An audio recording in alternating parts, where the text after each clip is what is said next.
What is up, everybody? We are back. And when I say we are back, it has been a while since we've done one of these shows. This is DC on RMD, Talking Shop on Rayman Digital. I am your host, the one and only Bobby D. And with me in this studio is Michael Flores. Hello. And David Sabal. Hello, hello. Now, I can tell you this for me and Mike been planning to do this show for who knows how long, and news just kept coming out over and over again. As we thought we were going to get to, it's like, yes, we're going to do it this week. It slowed down. More shit has happened. So we will be continuing to do these talking shop things as long as these news keeps coming out. Now, let's start with the biggest news of it all. Discovery taking over the WB, which means now they are taking over the DC universe. And I think that was the biggest thing that has come out over the last 6 months, because we've been a rudderless ship, I guess, with how the DC universe has went. Now, when it comes down to this, Discovery took over and cleaned house. And everybody's panicking because they're going with this whole, oh no, DC has no way again. Like, there is nothing. The DC universe sucks, and you can tell because they're firing everybody. Now, you guys both know that this is how these things go. Yeah. You bring in people, you have to fire people, you have to cancel shit, you have to start over because what they were doing wasn't working. Yes. That's the nature of the business. And I know we probably are going to have a very unpopular opinion, because not just the three of us, but the entire network, Ryan, Thomas, all the comic book DC fans are all on the same page. With all of us, I should say. We're all on the same page, because we all are backing up the play that this new CEO is doing with 100%. Warner Brothers, because this has to be done. And this is the nature of the business, as you said, Bob. When a new CEO takes over a studio, the first thing he does, the first order of operations, is to stop or halt production on pretty much everything. Yeah, you got to stop. Everything. And either A, because they need to make sure financially this is going to be feasible, or B, which is more often than not, when it comes to ego, CEOs want to be credited with finding their own shows. Yes. And if they continue to greenlight a show that was not found by them, they lose that bit of credibility. So this isn't new. This is all very on par with business. Unfortunately, the reason why everyone's getting all up in arms and angry and screaming that the sky is falling is because it's Warner Brothers yet again in the news. Again. But for once, I actually agree with what they're doing. Well, and I don't think people understand, like, the whole business model of Discovery. If you guys don't know what Discovery is, if you've seen Guy Fieri on TV being popular for the last 1,000 years on 1,000 different shows, it's because they sent him around the country with a single cameraman. Yes. And he goes around and does that stuff. Deadliest Catch, all those type of shows is what Discovery's known for. So I think when people saw them coming in and taking over, it's like, what do these people know? They've basically done reality television. Yeah. And you know, one of the biggest hits that we've seen lately that there's been all kinds of talk about is the canceling of Batgirl.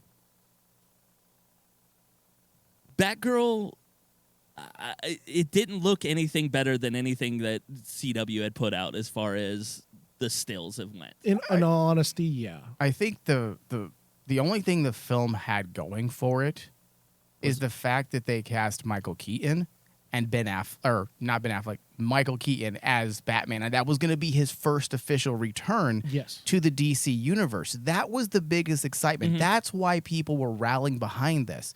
Now, setting aside casting, a $90 million budget for a streaming service show is indicative. Not a show, a movie. No. Am I correct? It was supposed a to be movie. It was a movie, yes. A $90 million movie, $90 million for a movie that's going directly to streaming is indicative of the bad management at Warner Brothers. And that's why I was not surprised when the CEO axed the fuck out of that film, because they were going to take a huge hit. That's why there were rumors initially coming out when the new CEO took over that it would also be a theatrical release now. And I believe there were some truths to that rumor, because I'm sure the CEO didn't want to come in and just scrap the film. He was probably weighing the pros and cons. Can we make more money if this goes out theatrically for like 3 or 4 weeks? Then comes the streaming. Yes, and doing the research for this show, just trying to figure out what was still greenlit, what was canceled, and all this other stuff, is that Warner Brothers, HBO at this time have moved some of the things that were supposed to be HBO Max to theatrical releases to make up for things that were canceled because they were horrible. Yes. It's all about quality control at this point. Yes, don't put out shit and you won't get shit talked about, but obviously that's not true, because this Batgirl thing has just grown out of control of this is a race thing and and everything else, and it's just like, no, this is a suck thing, and that's all it is. To the fact that they had a funeral screening of Batgirl and They had ended up multiple, just didn't they? what's that? I was reading actually earlier today that they had multiple funeral screenings Yeah. for Batgirl. And then deleted the content Yes. off of their servers. And again, people are going to look at it as a bad direction, but David, you probably know Wonder Woman had a television series that was supposed to be on Absolutely. ABC with Adriana Padalecki or whatever her name Padalecki, was. yeah.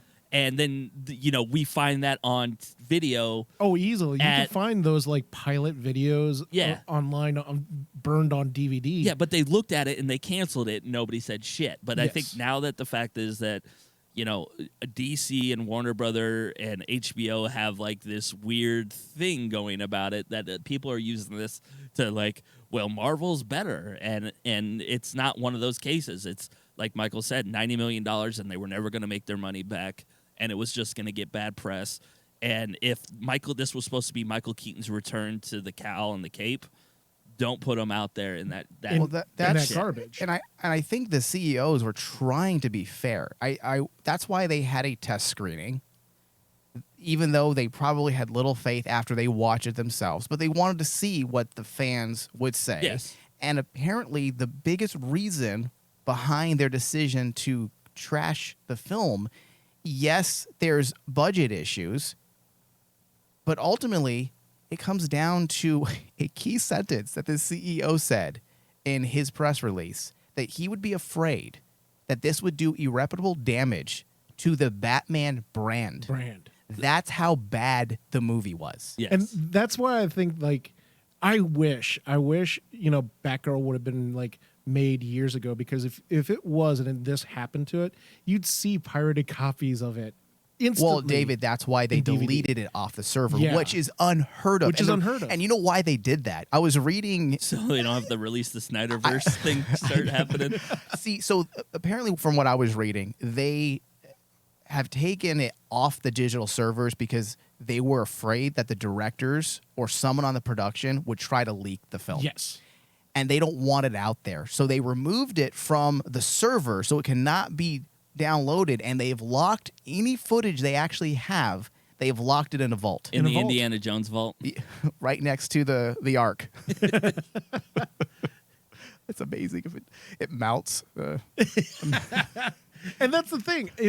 I think the smart thing, If we watch it, the test audience's face is melted off. Yeah. Yeah. They watch. I think the smart thing, if there was something I would say for DC, is like, hey, if it leaks, oh well, because then people can actually, they'll find it somehow. Yeah. And it's kind of like that Wonder Woman time, the Wonder Woman when they did the pilot. Yeah. I was glad it got leaked because people finally watched it. And they saw why it got and they canceled. saw why it got canceled. Yes. And And- people were like going, oh, yeah. I agree with no. you, Tom. David, I agree. Like, I feel like I'm not saying they should be the ones behind the leak, but I also wouldn't be necessarily upset if it was leaked, because then people could see for themselves that has nothing to do with race. Yes. It has to do with the fact that the movie is a garbage fire. Yeah, And I think- race is that crutch that seems to be used all the time. Oh, yeah. It's like, oh, this is why you're doing it. It's like, no, things can suck. It doesn't matter what you look like. If suck is suck. And the thing Yeah. is, Mike, I remember reading an article where they were worried about that the director or someone in the production staff would leak it. Yeah. Imagine that little tidbit or rumor got leaked out, but the director has not come out and said, no, I would never do that, because like if the director figures out that, yeah, his film is terrible, he'll never get hired again. Yeah. That's the thing. So in You his know what, though? benefit, it's actually in the production crew's benefit, the actors and the directors, that film does not get released. Yeah. Well, and Mike, you said something about, the damage to the Batman brand. Now, the CEO has also come out that they do have a 10-year plan for DC. That 10-year plan includes the big characters coming back to the screen in one way or the other. Because, they look at Marvel, and it's like right now Marvel is dealing with characters that nobody either likes or knows. The MCU is finally losing sight of their path. Yes. Yeah. And so when you It's a bit murky. when you start losing your main characters and there's no path for them, DC's looking at this, all right, we can reboot it, and if we keep our trinity, of Batman, Superman, and Wonder Woman alive, we can release films over the next 10 years and keep it going. Now, again, if people look at Batgirl and go, oh my God, this is horrible. Like, why am I going to go watch a potential Michael Keaton Batman Beyond type film? Yeah. That's why, Yeah. quite honestly, I always felt that when Discovery took over WB and essentially took over DC, they should have just scrapped everything. Yeah, it's a huge loss. They almost did. It's a huge loss. Well, yeah. And I still say that they should. Yeah. But, unfortunately, you have like celebrity power nowadays, especially with like Black Adam with Dwayne Johnson, who we'll was get- not going to actually let Yeah, that we'll go. get into Black Adam in a minute. There's just, David, to kind of tack on to what you're saying, like, there's just a lot of pussies out there who grew up in the business within the last 5 or 6 years, so they think that anything should go on streaming services. Yeah. Because there are animators now coming out, there are CGI artists, there are writers that all have projects that were on HBO Max that have been canceled.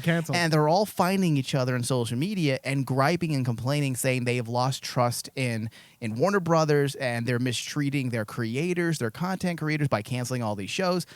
And I just sit back and I am laughing because these people have no idea how the business runs. This is nothing new. This is the original cancel culture. This isn't, yeah, this isn't personal. I remember in the 2000s and 90s and 80s being so aggravated because I would invest a year into a TV show for just to be canceled the following year. And it was very common. It got so common to where I quit watching shows during the first run and would wait to see if it got renewed before I got invested in the show. So these people crying and saying, oh my God, I've lost faith and they are disrespecting the artists.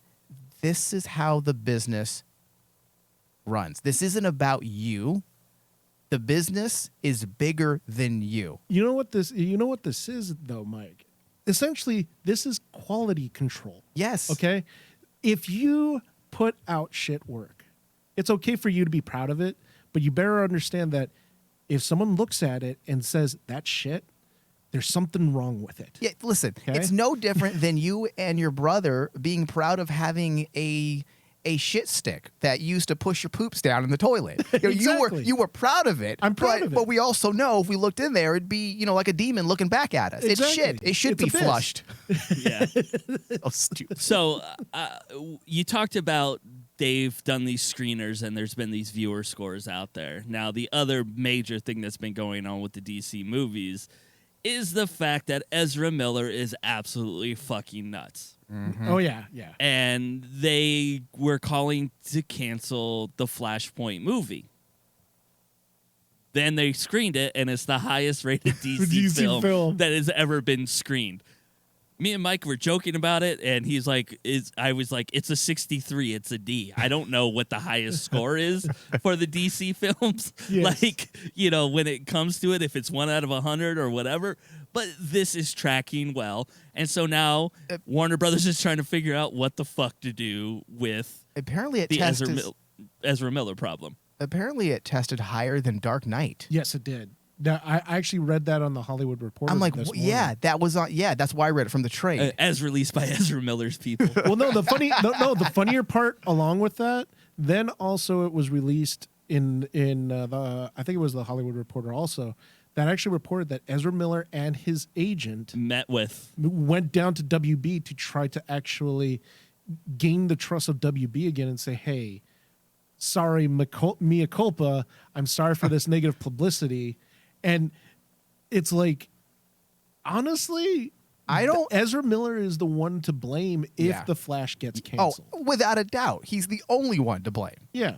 Now, with all that, I don't know if you guys have seen, but there's allegedly been reshoots and everything else going into it, trying to figure out what we're going to do with this Ezra Miller problem because, again, he is batshit crazy, and I'm still trying to figure out how that man is not in jail and is able to go to Warner Brothers and beg for forgiveness. I mean, how many felonies now has this guy garnered? I'm pretty sure if they were in the same state, the 3-strike law would be in effect, and he'd be in prison forever.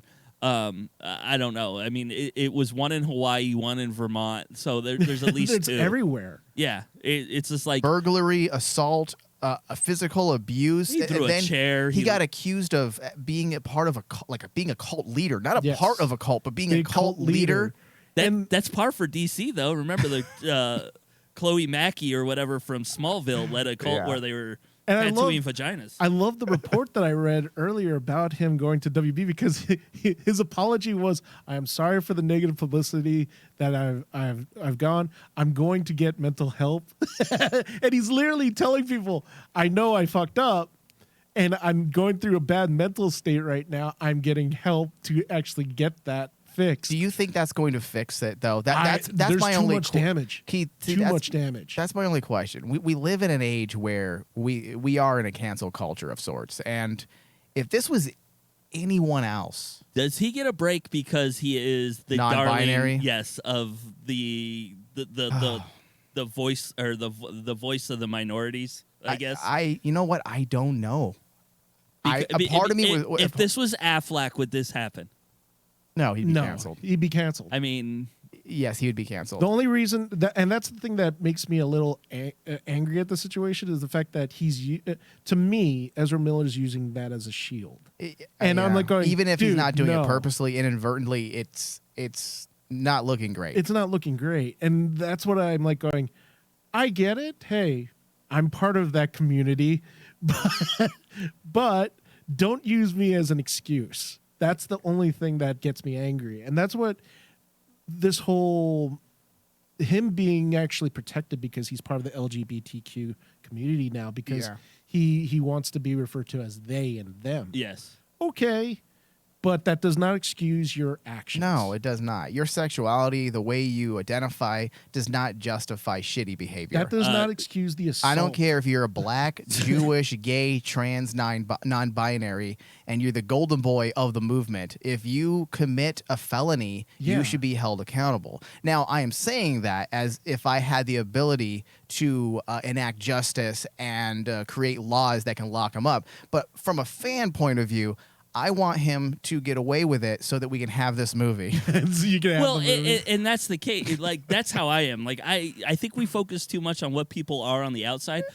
Most actors are nerds, and we look too much. We put too much stock in who they are as a person. Agreed. Whatever they do on the screen is probably the most important thing. Yeah. If we were to dig into the bowels of history and look at all of our favorite artists, I mean, Shakespeare was a pedo, but it was acceptable at that time. But you can literally nitpick every artist that we study in schools and find some problem socially with these individuals, things that they did that they would no doubt be thrown in jail for in today's world, as well as being canceled. So yes, you're absolutely right. I feel like there does need to be a separation between the artist and the actual finished product of the artist. And that's why, hey, I know I was the one that I was actually calling for the cancellation of The Flash and all the DC films, but that has nothing to do with Ezra Miller. No. What it has to deal with is the fact quality control. Quality control. Because if you release The Flash with Ezra Miller at this point, not only are you going to probably get negative PR, But also, you're going to look at this, and then from here on out, everyone's going to say, well, your DC universe needs to include the Flash. Well, okay, so- and the other one that I've seen is because they're like, what they should do is in the reshoots is bring in Grant Gustin. I'm like, And I'm like going, no. like- Yeah, that's what we need is a cardboard cutout as an actor to be Flash for a major franchise. No, thank you. And if Grant Gustin fans get upset, good. He's not very good. no, he hasn't been good in a while. But I will say, David, you're talking about bad press and bad PR. If the movie was to be released today, yes. If this movie is going to be, but this movie's going to be released late next year, I believe. And if he goes about fixing his off-screen persona in the way that it looks like he is in fact going to do, then I don't think a lot of people are going to be upset. If he took no steps to rectifying his behavior, then absolutely there would be massive backlash. But the fact that he is going to rehab, he's getting mental help, and this is all very public, this will actually That would help. You mean like Robert Downey Jr. and all the other actors like Exactly. Johnny Depp and everybody else that has Exactly. went through this in the past? Yeah. But as I said, Mike, it still doesn't remove the fact that basically if DC and Discovery want to start scratch and want to just Start from scratch, yeah. start from scratch, and just like what Bobby mentioned earlier, focus on their three Trinity and make their universe just as strong as Marvel. Continuing on with the Flash, It's just too much it's money too they've much spent. because you know what people are going to say. This is just the Snyderverse because But, Ezra Miller I- was in the Yeah. but knowing the history of what Flashpoint is, if they do it right, it resets everything. Yeah. That's a tall order, though, Bobby. David, just saying. if they had not shot as much as they have obviously shot, the movie is pretty much done, and now they're going back and doing reshoots, and the amount of money that they have dumped in this film, I don't think they would survive. Yeah, they greenlit like 100 freaking Ben Affleck projects to get him back in the cow. In fact, I wish I had the article. I would have sent it to Bob, but there was an article I was reading from. A lot of my thoughts come from financial news. Like I read a lot of the trades dealing with money because I find that you can find a lot more truths there than from the mouths of CEOs and blogs. And based on just the financial data, if Warner Brothers trashed The Flash, they would no longer be a studio. That's how much money that they put into this film and how much damage it would do. It would do. They would not be able to recover because they would go bankrupt by trashing a film this size. So they have no choice but to either A, find a creative way to recast Ezra halfway through the film, which when you're dealing with Flashpoint, it's not that difficult to do that, which I'm sure that's already being reshot. As Ezra is in rehab, they're doing this behind the scenes secretly just in case. Guaranteed. Yes. Yeah, because you have to release it, and then just like Disney took their shots with John Carter, Yeah. Oh yeah. it's just like, which ruined Tim Riggins' career. I don't know who that actor's real name is. I just know him as Tim Riggins from Friday Night Lights. Friday Lights. Yeah. But you have to take it at that point. Now, you mentioned Dwayne Johnson earlier.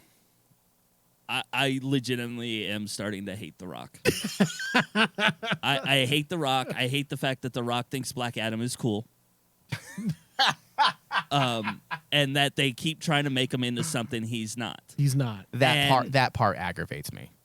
And the backlash is real from fans in general. Because he released an Instagram post, and he called it.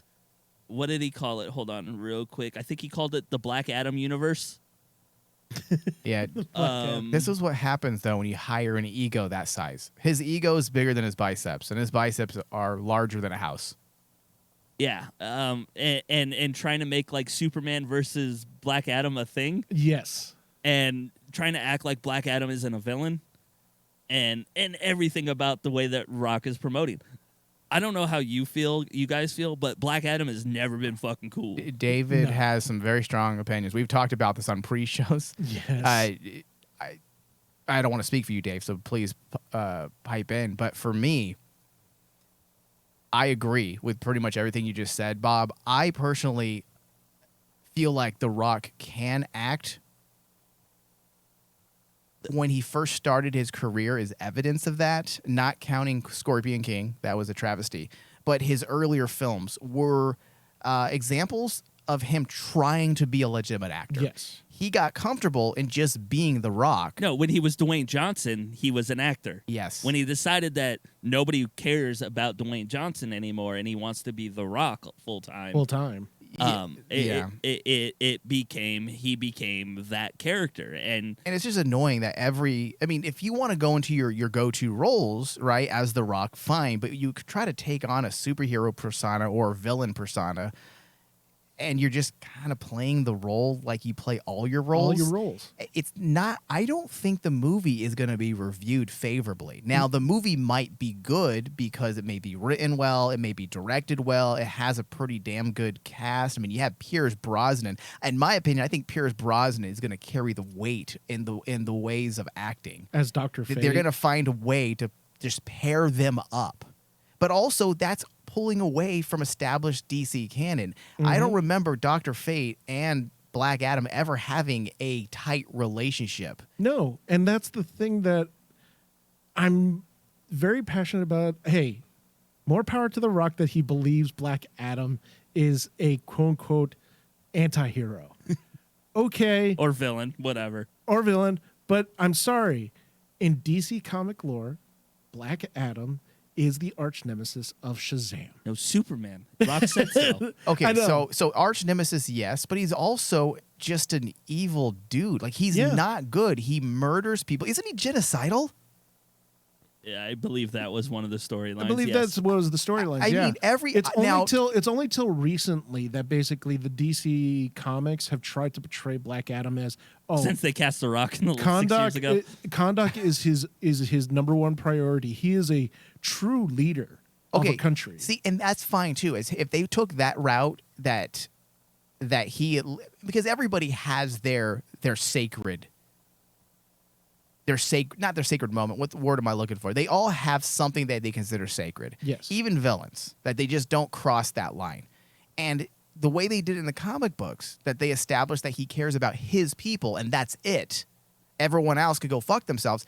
I felt like that was okay in the comic book because it still stays on par with his characterization for the most part. He's still a villain. But the thing is like, but in what they're doing with what movies, they're doing in the movie is far different. They're making him they're giving them this path he has to take based on the preview. You have Dr. Fate telling him, oh, he can choose the path. They're playing with the idea that or foreshadowing this idea that he could go one of two directions. Yes. Either the light, which I believe that's what they said, or the dark.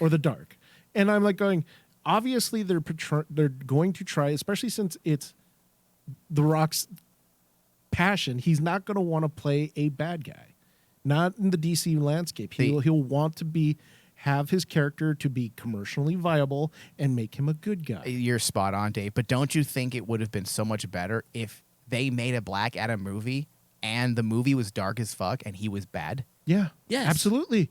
But The Rock doesn't fit that. Yeah, because it doesn't fit. And the other reason I'm tired of Rock is that everything is about Zoa energy drinks, Tremaine tequila, and Iron everything. Paradise. Yeah, Iron Paradise. He's not a real person. He's a billboard. He's a billboard. He's not a real person. No. He is basically the new age Hulk Hogan. To where, there is no Terry Bolla. There is only Hulk Hogan. There is no Dwayne Johnson. There is only Rock. There's only The Rock. That's the new Ghostbusters. And I think that's what we run into here with The Rock and the ego of, the Black Adam universe. He wants to put it out there and hoping that it gets some kind of traction so he could have 17 Black Adam movies in a row that mean absolutely nothing to anybody that cares about DC. And I guarantee you, all of a sudden when the Black Adam releases, just wait, and he'll start releasing Black Adam shoe lines tied to his Under Armour, tied to Under Armour. Yeah. And the only thing good about having The Rock play Black Adam is that he's probably the first actor that doesn't need a fake suit. Yeah. That I will say, I'll give credit to him for that. I mean, the dude looks like a fucking superhero in his uniform. Legit. Oh, no, he does. You don't have the issues of the fake looking muscles, because my problem with a lot of these actors that play superheroes is that they're obviously not super buff when they're wearing normal clothes, it's very apparent. There's no vascularity, but then they put the uniform on, and suddenly they were supposed to believe that they're these muscular super giants. Yeah. Where at least with Rock, he can actually play the part legitimately. I wouldn't say play the part, Mike. He can look the part. Look the part. There we But go. the problem is play the part. That is the thing. And, I think The Rock is a cool dude and everything, but his acting skills are below par. Yeah. Well, because he doesn't try. Yeah. I mean, just like what you guys said, actors like The Rock, and I'm going to put this actor also in that category, Vin Diesel, they play themselves. All the characters that they've ever played is themselves. And it's a shame because when The Rock first started out, he did the sequel to Get Shorty, Be Cool, where he played a gay hitman. Yeah. He was so good in that role. Then you had another film in 2003 titled The Rundown, Yep. where he played a really good, interesting role. Walking Tall was Walking Tall. also pretty legit. Then he was in an indie darling, Southland Tales. So he was actually trying to be a legitimate actor, and he does have the ability to be that. But since then, since 2005, I want to say post Doom, he has just gone. He's found a niche that works, and he refuses to do anything else because of it's become a brand. And well, I think we could cut it down to this: it's pre-steroid Rock acting and post-steroid Rock acting. Because he lost all the weight to be a serious actor, and then it's just like, well, this isn't working. I want to be buff again. Well, not even only that, Get Smart. Do you remember Get Smart? Oh, yeah, he was Get great Smart. in that. Yeah. And the thing that's sad about the whole thing is like there have been articles actually written about why actors go this route, like The Rock and Vin Diesel. Money. No, and it's like especially with The Rock because he's been actually said in interviews he just finds actually trying to seriously act uncomfortable, and I'm like going, wait a minute, job. It's your job. You got to work hard, don't you? Yeah. And it's like, no, they rather, just like what you said, Mike, stick to what they know and stick to their strengths. The only other actor like him, but he also has the ability to act and make great movies, is Tom Cruise. Tom Cruise, I would compare him to The Rock in the sense that he's a brand and he's not a real person. Like, we don't really know who he is. Yeah. That's how The Rock is. And some people say that's a good thing because then the audience's conceptions of the actor doesn't interfere with their portrayal of a character. I mean, that's how the old school actors used to be. It used to be just about branding in the 30s, 40s, 50s, and 60s. And the more we learned about their off-screen persona, it actually hurt their performances because it was hard for us to separate, audiences to separate the real person with the brand. But when you remember, even in film history, when you get to like those actors that were in the 70s and the 80s, where their focus was their craft. Yeah. That then all of a sudden you saw like, movie making being less about the brand and being more about quality. Yeah. So I guess my point is I don't mind The Rock. I just feel like he has become comfortable and doesn't even try to actually perform well in a film. He doesn't try to do anything new. Yeah. It is definitely gonna be interesting to see what happens when that comes out. Originally, It doesn't look really bad though, does it? It doesn't look bad, but originally too, I was really kind of excited at first for Black Adam because the concept that they originally pitched was, like this is going to introduce the Justice League Society, which is the precursor to the Justice League. Okay, cool idea. But the more it just went on, it was less about the DC lore and more about The Rock. Yeah. The JSA doesn't get any kind of mention there with Hawkman and everybody else that are coming into this. So now I want to get into sequels that actually fucking matter. Joker 2 cast Lady Gaga as Harley Quinn. And I know this has been a big question, and Mike has asked me questions off air about it. David, we're getting mad love, aren't we? Yes. Yeah. 100. We're getting mad love. Yeah. We have to. So, there's been a lot of questions because this is they keep saying that Joker 2 is going to be a musical, that there's going to be musical numbers that are in it. Now, I'm going to say this live on air. into this microphone. So when this comes out, the musical parts are going to be Harley breaking when Harleen goes to Harley. Yes. So like a psychotic It's break. going to be her psychotic It's break psychotic is when the break. music starts in her head. And that's why we cast Lady Gaga in the role, exactly. because it should, if I was king of the day of Joker 2, it should be based in Arkham Asylum and just the interaction between those two. Those two. The whole time. And as he breaks her, the music starts. The music starts. And that could be an absolute... It could be one of the most creative DC films ever if they go this route. Yeah. Because I'm on the same page as you. I was automatically, when I saw this, I'm going, okay, cast Lady Gaga, that can only mean one thing. They're going to do the Mad Love storyline, and Joker's going to be in it. Yeah. But the focus isn't going to be him. The focus is going to be his effect on Harley. Might and be then- from his perspective, but about Lady Gaga. But about... which I think would be, Harley. or not Lady Gaga, Harley Quinn. Harley Quinn. Yeah.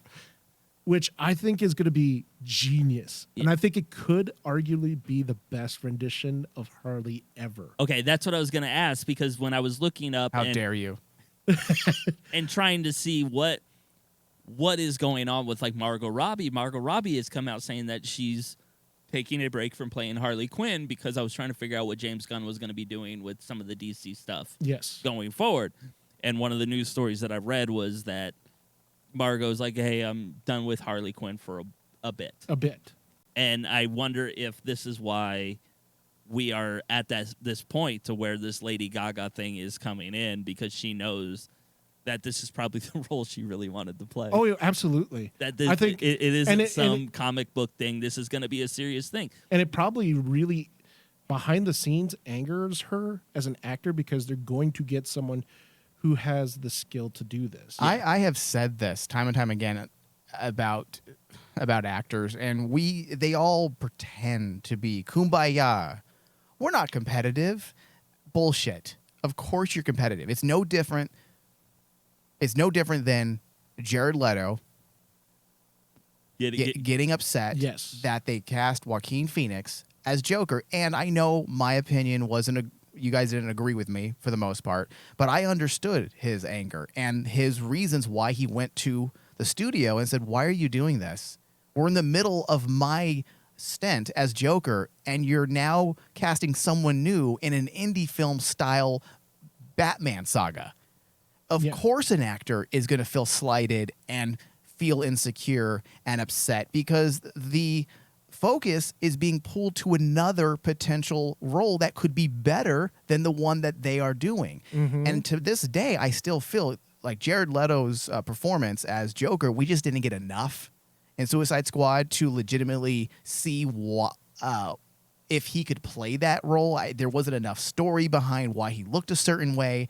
And I was hoping we could get that so that I could justify and say whether or not definitively that he was good at the role. But when Joaquin Phoenix came on the scene and Joker was just a dynamite film, and, Yes. and Joaquin Phoenix just portrayed it perfectly, it really left no room for the studio to move with Jared Leto. No one wanted to see him after that. Well, the sad part about that is, like, I understand, especially what you're saying is, like, I understand an actor's quote unquote ego in the whole situation. I understand that Jared Leto might be angry. However, when you actually compare, if you had a choice, if I was an executive, a casting director, I have Jared Leto versus Joaquin Phoenix, and I need to have an actor who can play a very personal, very deep, engrossing role and have that ability and that charisma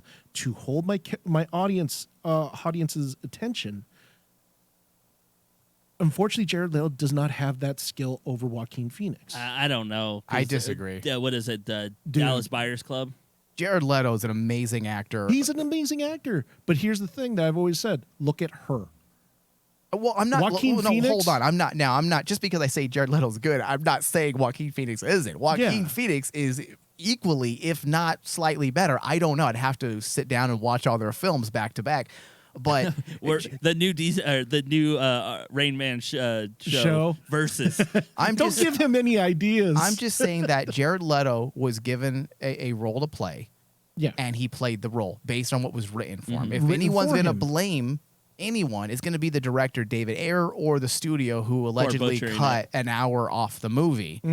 So I understand if Margot Robbie might be upset or slighted about this because it does take focus away from something that she not only was doing a good job portraying this character, but also it became her thing. She's the one who brought mainstream success to that name. Now, yes, us comic book fans have known Harley since the 90s when she was introduced into the Batman animated series.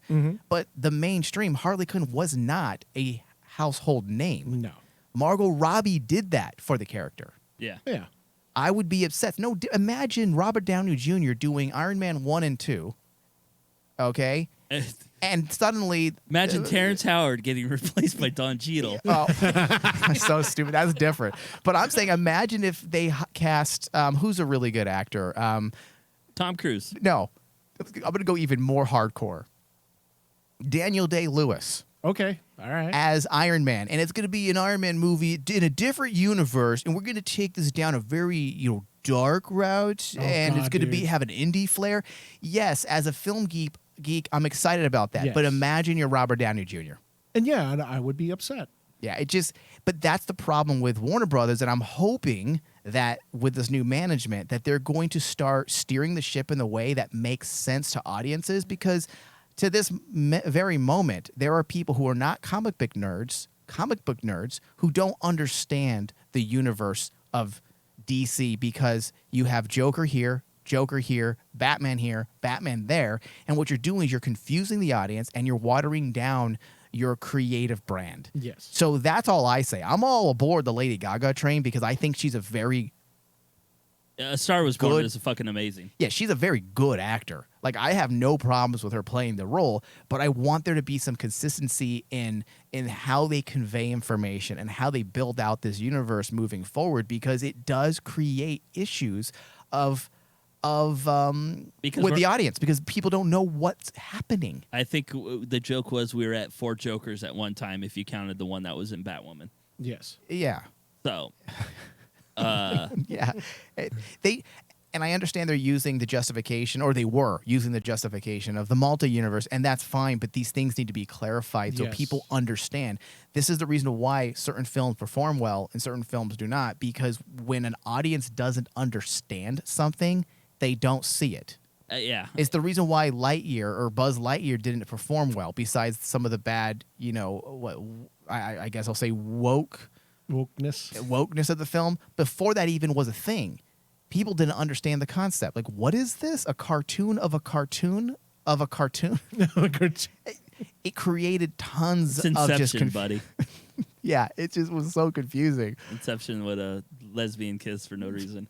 Now, my question, being the layman when it comes to this storyline you guys are talking about, that you think that Joker 2 will be adapted from, do you think the musical aspect is going to put people off, people who don't know that this is from a comic book, and it would make sense from a psychological aspect in the way of story? It really depends on how they're going to portray this, because that's the thing. Mad Love was supposed to kind of have like this tragic overtones with this lightheartedness, because Harley is this innocent person who gets enamored by Joker, and she's basically seduced by his insanity. Yeah. Because she dives into the fact of his insanity, and it almost overwhelms her. Yeah, it breaks her. It breaks her. So is this going to be a full musical or just like moments? I think it would be, in me, it would be fantasy moments. Okay, Yes. see, that would work then. But they got to make sure they convey that, because if this is a straight up musical, no one likes musicals, man. Yeah. Like, No one likes I musicals. mean, I enjoy a musical. Like if I go to the theater, like I don't want, when I mean the theater, I mean the stage. I don't want to go to a You don't like theater, musicals? not a live action one. I'm not, except Romeo and Juliet. That's the only one that I really like. The stuff that what's that director's name that does Romeo and Juliet, and he did The Great Gatsby.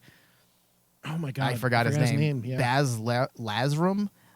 Those types of musicals, highly stylized, almost like there's a drug-induced reason behind it. It's all very psychedelic. That I can get behind, but I'm not a big fan of just straight up musicals. Okay. You like musicals, Bob? It's certain things. Who is the guy that wrote Hamilton? He did the show about on HBO that I thought was good. The Bronx one? Yeah, yes. Yeah. Was that good? Yes. Oh, yeah, that was It's very good. Really? Like things like that. Like I enjoy those type of things, but I love music, so it's not a. And it's not a stretch for me to be like I could understand when you're telling a story through a song. And also, it really And, depends on the Disney musical films. too. Yeah, Disney films. I mean, any Disney film, Aladdin's a musical, whether you like it or not. Musicals to me just get a bad rap. It just depends on how they use it. Yes. It's a musical. Using music in any medium, especially in film, comes down to how does the filmmaker use it in the end. Yeah.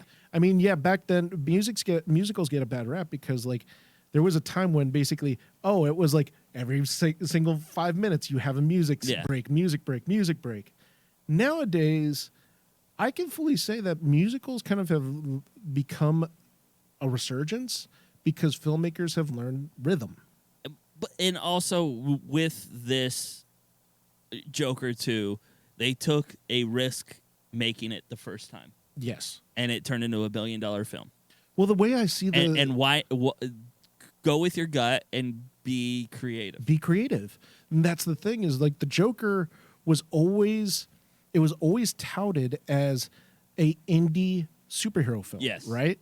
And they wanted it to be separate from all the superhero films, to be different. I think the idea of actually turning a story of mad love, which essentially, if you look at the Joker, they basically did the story. I think it's Brian Azzarello wrote it, where it was One Bad Day. One Bad Day, yes. And then you have the Killing Joke in One Bad Day. Yeah, kind of wrapped up in that. And then they take the same logic and say, hey, let's do the Joker film as an indie film again, but this time we're going to give it a little twist and get a musical spin on it.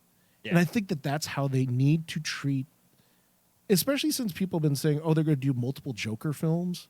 That's how they have to treat the Joker films, because you just can't do a Joker film and make it into a straight superhero film. Yeah. And we'll see how it goes. It took over, I think it's October 2023 is when it's supposed to come out. It took over one of the canceled projects. I think it was Batgirl's spot. Yeah. As far as a theatrical release or when it was supposed to be released. So it is coming sooner than later, and we can't say the same about Batman 2.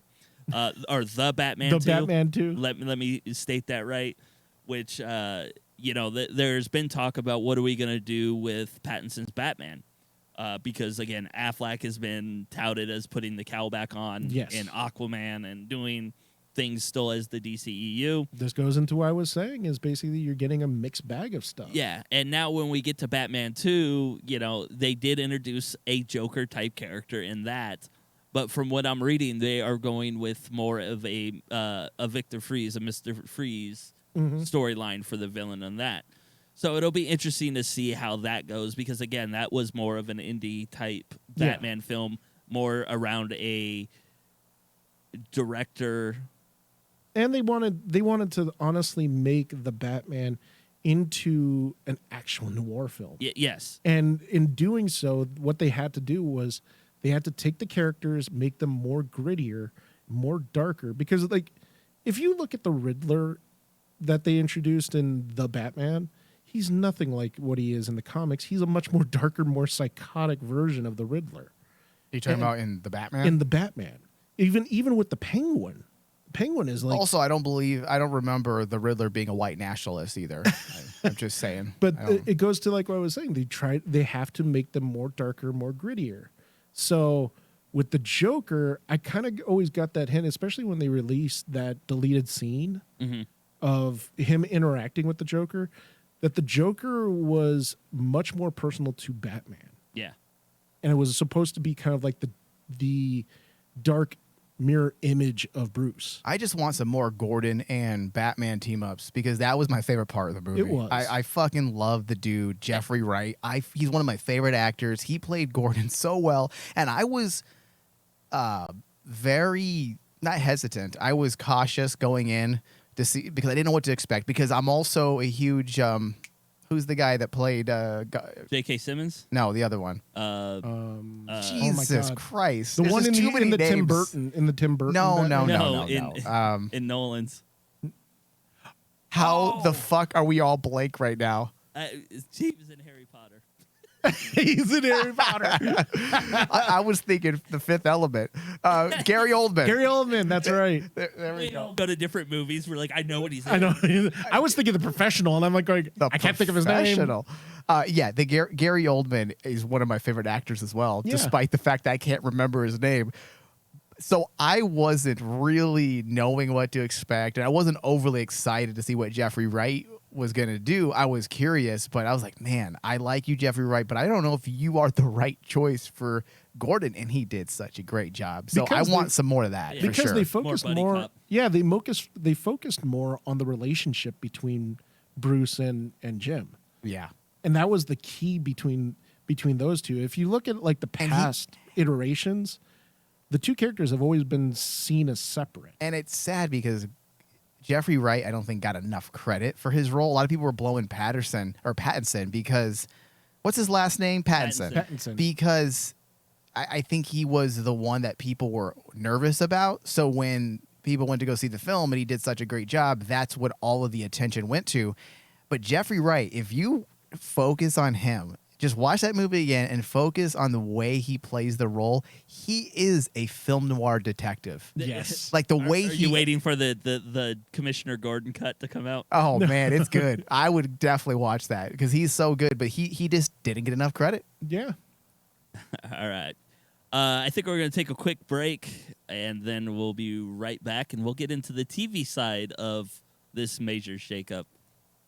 Hey, really fast before we go back, did you guys have any news? Because I've been looking for the fate of Doom Patrol and the Doom Patrol spinoff, as well as Titans. Yeah, I did not see anything about any of those 'Cause when I was I've been- researching. I was scouring today. Yeah, so I've been doing it for the last 2 weeks, and it seems like there is some conversation on Twitter about it, and people are desperate to find out because those three things are highly anticipated for their new seasons, and there hasn't even been word on Nope. any of their upcoming seasons at Yeah, all. nothing. Legitimately, I went through and I found all kinds of James Gunn stuff. I found all kinds of things when I was doing the research, and nothing on those shows. I like how James. Maybe we should save it. Yeah, I'll the save only it. thing Okay. the only thing I Thanks. found right now is something that says report HBO Max Titans and Doom Patrol may face cancellation. Yeah, that's all it's been. That's Yeah. all it is. However, Okay. the news may not be good for HBO's Max Titans and Doom Patrol. According to a report by Variety, both shows are also said to be on the chopping block. That's but they've said that about everything, and then that's Yeah. what everybody else has come out and said. I mean, that story basically said everything from HBO Max HBO Max is on the chopping chopping block, and things have come out that said that no, that's not true. So we'll get into it here. Are we ready? Yeah. All right, we are back. Remember, if you like what we do, rate, review, subscribe. It helps us out a ton. You can also go to Rayman or patreon.com/Rayman Digital. Go pledge. It helps us out. So, the whole thing that started my universe on Rain Man was the CW.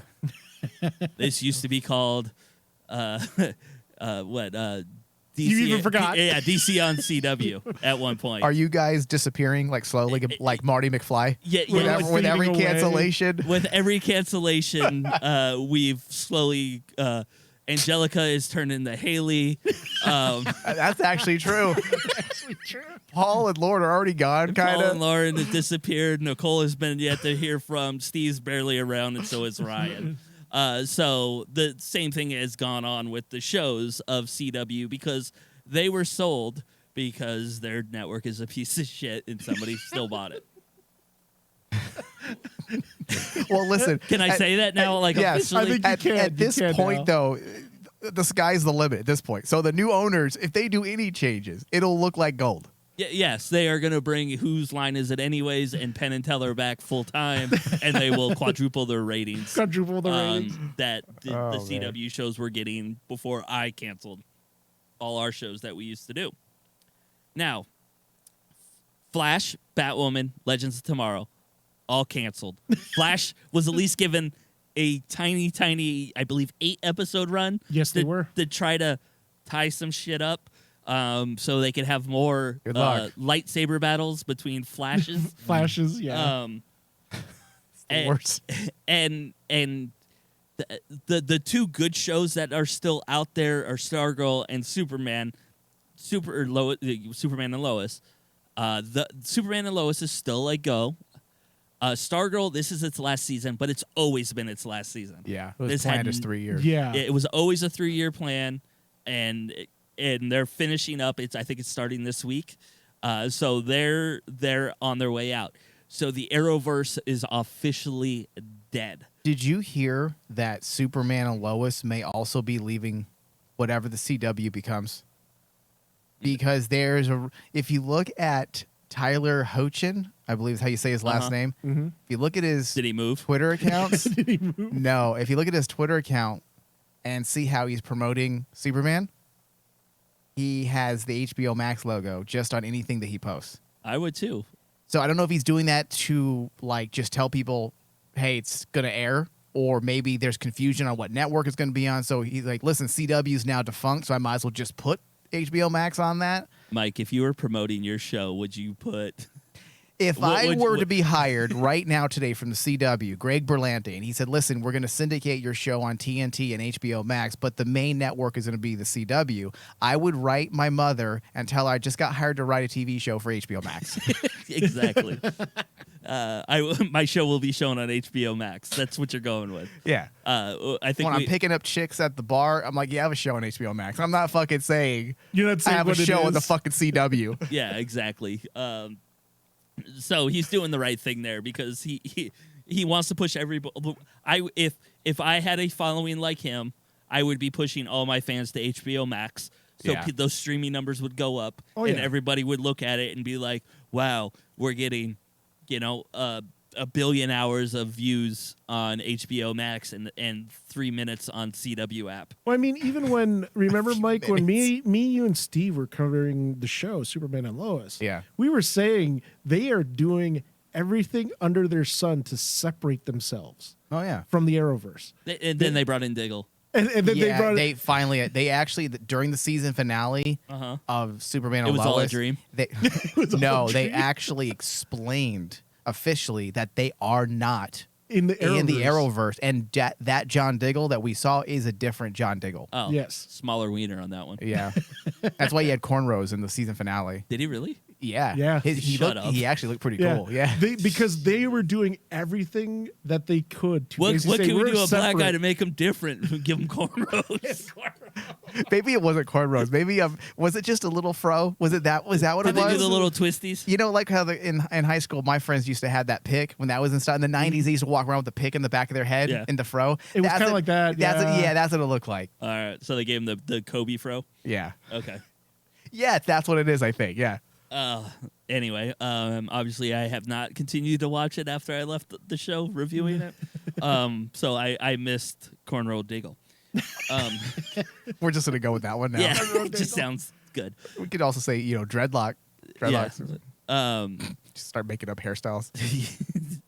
That's how we tell the different universes of Diggle is based Oh. on his hairstyle. They're all like black hairstyles, which Yeah. is so racist. All right, I was about to go down a horrible road. I'm pausing for a second so I don't do it. But CW is done. We've been done with it for years. Is there a white Diggle on one universe? Yes, it's like a Jamie Kennedy. It's a Kevin Federline version of Federline. him. It just dances real well as a white man. Oh, man. All right. So they will find a home for probably Superman after it's done because it's been its most, relevant TV show that's actually kind of held on to its viewership after, Batwoman and everybody complains about it canceling. And our Facebook page had more people subscribed to it than they had watching per week at one point. Didn't you say there's a problem with those numbers? It just doesn't quite make sense. That there's got to be a miscalculation in data. I mean, because that's even before the number started dropping. Yeah. None of it made sense to me in general. Yeah. Because there was no rhyme or reason on why it dropped. Can you believe that the numbers they've been giving us have been inaccurate? Yeah. Well, they're not even accurate numbers that they've been sending out that actually reflect the viewership on their network, and it was already low to begin with with what was actually being reported. Well, yeah, then we find out the CW demographic is geriatric. 58 years old, which honestly makes sense because you know who watches all the shows on the CW? My mother and my aunt. And guess how old they are? 66 and 67 years old. Yeah, so we got that going for it. And when we stopped watching, that number went up because we were no longer part of the demo. We were balancing it out. Yeah, like we were forcing people in their 20s to watch. How funny is that? That it's a network that was designed to cater to a young demo, the 16 to These 23 Riverdale kids. And yet the data shows that actually no kids were watching the show. Yeah. It was predominantly being watched, all of CW, by 58-year-olds. Yeah. Yeah, What a fuck up network, dude. How do you fuck it up that bad? You don't even know your fucking viewership. But it makes sense because the people that were watching Supernatural started in their 30s and now are in their 50s. It absolutely makes sense. You're right. That's actually something me and Thomas were talking about. It does make sense. And then look at all the shows that they decided to bring onto the CW. That's a lot of suddenly reboots of classic 80s shows. Yeah, we're gonna bring Walker back. We're gonna bring Kung Fu back. Suddenly those two choices now make sense. Yeah. Because I remember thinking, no one gives a shit. These kids don't care about Walker and fucking Kung Fu. Or think now about it makes sense knowing that the demo is 50 plus. Or think about it, Mike. I mean, how does a series based on the Archie comics suddenly gain a huge following? Jesus. Archie comics. So perhaps the CW was very much aware of their demo and they were trying to play fast and loose. They're bamboozling us. How dare they? I didn't even think about that one, Dave. You're right. Because Archie comics haven't been relevant since I was 6. Dude, my parents were fans of the Archie comics. You're right. My mother, same thing. When she was a kid. They went through the Sunday funnies, and we're going to bring back other shows like Heathcliff. Just, the fucking Mark Pedowitz was simply going to old folks' home and taking surveys. What was your favorite show when you were a kid? Think a Dilbert show would work? They got some funny family circles too. What about All in the Family? Can we reboot that? We're going to do it as a black cast. Keep it racist, or socially relevant, but just with black people. Oh. So, hold on 1 second. All right, go ahead. So the savior of the DC content has been HBO Max. Oh, easily. And so going into that, there was all kinds of nervousness about what was going to get canceled, what was green, what wasn't. And, what was going to go on. James Gunn has come out and said Peacemaker Season 2 is safe, and so are his spinoffs that they've promised him. Yeah. That those will continue to be a go. Because I think he fought for them because it was in his contract. Yeah. Well, and I think after this Guardians of the Galaxy 3 is done and the Christmas special, he's done with Marvel. And if he wants to continue to do these things, he's basically got... Well, he had Warner Brothers by the nuts because he kind of brought back Suicide Squad by himself. And obviously Discovery has some belief in him as a director to kind of give him his shows that were promised before. So yes. Those things are going to still be around. Harley Quinn, the cartoon, was just renewed today for Season 4. Yes. So that was... Oh, my God. Hold on. Jesus Christ. All right, say a few words. Few words. Sorry, YouTube viewers. Yeah. We have gremlins in the studio. As always. So Harley Quinn season 4 is coming back, which is an excellent, funny cartoon that I love watching. It is one of those ones that makes fun of the DC universe in so many grand ways. So I was happy to see that's coming back. The Batman, the Penguin saga, or whatever we're going to call it, is a go with Colin Farrell. They are bringing that one back. The Gotham PD series that was greenlit with Mike's favorite actor has been removed from the lineup. Yes, it has. But we're still getting the Penguin side of the house, so that is good. And according to Colin, that Matt Reeves' fingerprints are all over it. That they're going to continue with that storyline, that feel, and everything else. So we're going to have another universe, essentially. At this point, yes. And when do you merge the Batman with Joker? Does that happen? I don't think you do. no, because they introduced their own Joker. Yeah, they That's introduced right. their Yep, own that's Joker. right. Yeah. So we're running out of that. The Wonder Twins was canceled. Oh, thank God. Yeah. The things they kept and the things they canceled actually make sense. Yes, because nobody wants to see Strange Adventures. Yeah. The Batman Cape Crusader, the cartoon, was canceled. Yes. I'm a little disappointed about that one. Although it was being produced by J.J. Abrams and Matt. What's the guy that did Batman? Reeves. Matt Reeves. It was being produced by both of them. However, it may get new life on Netflix. There's a rumor that's being shopped to Netflix. Oh. But also Netflix is in the midst of canceling everything too, so who knows? Yeah. And then there was something called A Merry Little Batman that I didn't saw know was that. a thing Fuck. that was canceled. Dude, I swear the old CEOs, the people that were running Warner's, it should just be shot. Like go out to the you know how you shoot an animal that's sick? You want to put them out there suffering? That's what they should do with these executives. Well, we joked. We had Ryan play a character for how many years called retarded Retarded executive. CEO. Oh my god. And- Why does it sound so worse when you say it? But it's true. Yeah. It's very so true. Ryan played that character for a reason, and it's because things like A Merry Little Batman was greenlit. It's awful. It's awful. And so there's been a lot of those rumors that HBO Max and a lot of their original programming was going to get canned. But again, me doing the research, it looks like a lot of these things aren't going to go away. And I know we still cover, one of the few shows that we still cover are Doom Patrol and Titans on the Yes. network. That if you haven't listened, you can go listen to our reviews of those.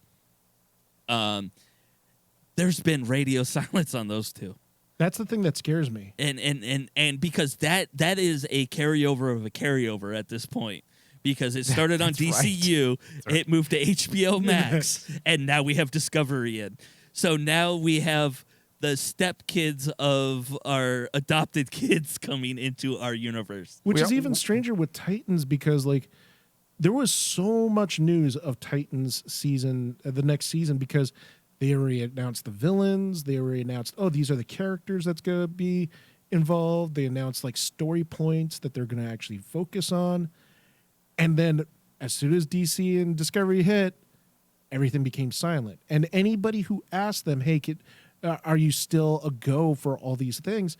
Even the actors haven't said anything. It does seem like, if you look at the track record of these new executives and what they're doing, it does seem like they are privileging quality.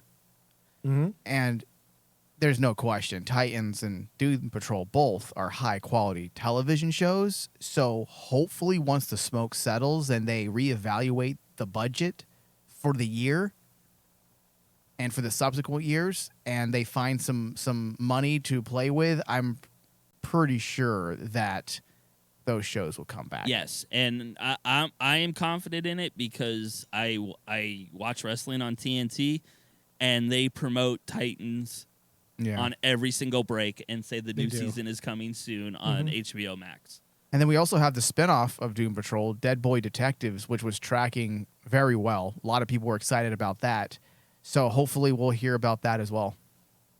Yeah, and so those are out there. And finally, let's get to Sandman. Sandman is probably the most amazing DC show I've seen in forever.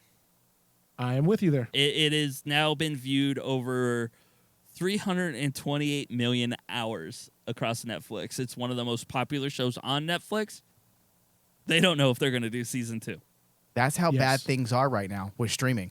Meaning That seems money. insane. Yet, how sad is that these streaming services have spread themselves so thin that they now have to cancel everything because they were all trying to compete with each other. You know, how many shows can we get out before the next guy?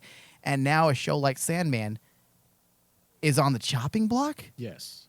A show that is so beautifully adapted from Neil Gaiman's graphic novel, Yes. and it has the ratings to back it up. So not only is it high quality, but then you have the ratings. Sometimes you have high quality, but the ratings don't back it No, up. you have people that have no clue that this was a comic book.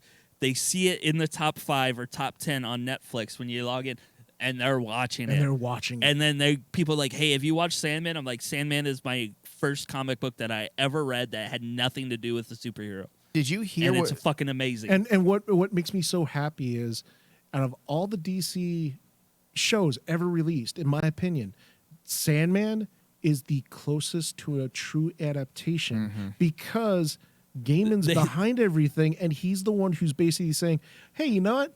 Yeah, you're right. Maybe I can't use that character, but I can tweak that character because I know that character. yeah. Yeah.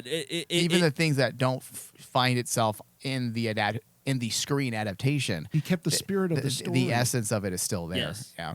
And so it just shocks me that this is one of those things that is potentially on the chopping block. Yeah. I mean, and it's not just, doom and gloom screaming the sky's falling. This is a legit issue here. This show may get canceled because Neil Gaiman, if you go to his Twitter account, there are countless tweets. He's talking to people, telling people how to save the show. So Yes. it's in a serious situation here. He even told people that if you haven't watched it, watch it this week and watch it by Friday. That was the previous week. So the numbers from last week were supposed to be super important in determining what the future of Sandman will be. Yeah, because they need, unfortunately, in streaming services, your success is predicated on views. That's it. Yeah. And if you only watch a series once and you say, hey, that was an amazing series, but you only watch it once, that does not help the series. The problem with this, though, is they need to find a benchmark that people can understand, because how do you quantify 320 million hours in viewing? Like I've always questioned that because I fall asleep sometimes and Netflix plays. And you just 3 play shows. Yeah, I just don't feel like that's a method that it's too new for people to fully even understand how that works, what it equates to in the ways of viewership. I know Disney Plus probably, or Disney, it seems like they understood that, because with their hour releases that they release to the public saying, hey, so-and-so show has been seen by 400 or has been watched over 400 million hours. They are also now releasing with their top tier shows, they're releasing the equivalent. So for example, I think the season finale of Fett got like 3 or 4 million views. So they gave you the old-fashioned number as well. They need to do that, because how do you understand whether or not a show is successful? Well, what they're using is basically the Twitter, or not Twitter, the YouTube algorithm there. Yeah. To where it doesn't matter, like, hey, guys, we appreciate you watching our videos. If you watch it all the way through, we get more credit. And that's a real thing Yeah. That is for a like real our thing. network. Yeah. It has to do with how long you watch the video. So if you could just put it on mute and completely watch me talk to you and never actually listen to what I say, it'll help us out a lot more. And that's the scary In fact, thing. I'd prefer it. Don't listen to us. Yes, just don't play, listen just to us. play it in the background and mute it. Yeah, And that's the just scary masturbate thing. watching me. Oh, That's a different site. Sorry. It's a different site. So yeah, the hour viewership isn't like a thing, because again, could you imagine Disney Plus taking credit for the fact that they have 23 minutes of credits? right. That's true. That is so true. I would didn't call think about that. shenanigans immediately, because you're right. Like, I'm watching The Mandalorian. I'm like, all right, good. This is going to be a long episode. It's 54 minutes, 44 minutes. The credits credits start. start. And you're not exaggerating. They're really that long. Yes. You have a show that's 27 minutes on average, and then you have 10 minutes of credits. Because, Mike, they have to add those splashes of art. During the credits. How about they scenes. quit focusing on that and Yes, focus on because story? You need to know that Grogu is played by Mandalorian Ching Chung Wang. As you go through all the credits, if you've ever watched them all, Yes. they tell you exactly who played everybody in every language. In every language. David is Asian, so by default, we can call people Ching Chong. Yes. Yes, you can. Ching Chong Charlies. Again, you've kept me off the air for a while. I've lost my filter. There's no filter on this show. filter Come on on, these this. shows. I like to pretend. I like to pretend. Oh, so it'll be interesting to see how the Sandman thing plays out because, again, if you haven't watched it, it's probably been the best television show that I've seen. Yeah. As far as you said, like a straight, if you've read the book, you can almost see the cells as they come on, and you're just like, wow, they legitimately used the comic book as a storyboard for how they were going to frame the shots. The scary thing is, in my opinion, and I've told this to Mike how much I've really enjoyed the Sandman, and me and Mike are going to cover it in the future about the entire series. I am so happy with that series. The fact that Gaiman was able to get that first season and all that story done in one season completely, will it suck if they don't get a second season? Yes. But I'm not going to be like freaking fans like of Firefly who basically want to save Firefly. The season was so good and the story was so captivating. If Sandman doesn't get renewed, David, I will be upset, and I will be a baby, like the babies that support Firefly. You gonna buy it? Because you have such shit shows that are renewed on that network. I mean, Umbrella Academy should have been canceled before you even finished watching the first season. Should have just removed it off the air, and then we have shows like Sandman that is excellent television, and it's at risk of being canceled. Come on. Yeah, we don't live in a fair society. No. You have the women's suffrage movement of the 1920s and 30s. You have the fact that women and black people couldn't vote, and then you have Sandman on the chopping block. All three are serious social issues. And the thing is that your platform you're running on? Yes. Can't wait for you to buy the billboard in Times Square to say "Save Sandman." Save Sandman. Martin Luther King would want you to. He's going to be at the back. Gandhi would want you to. Martin Luther King had a dream, and it was Sandman season 2. That's good. That is good.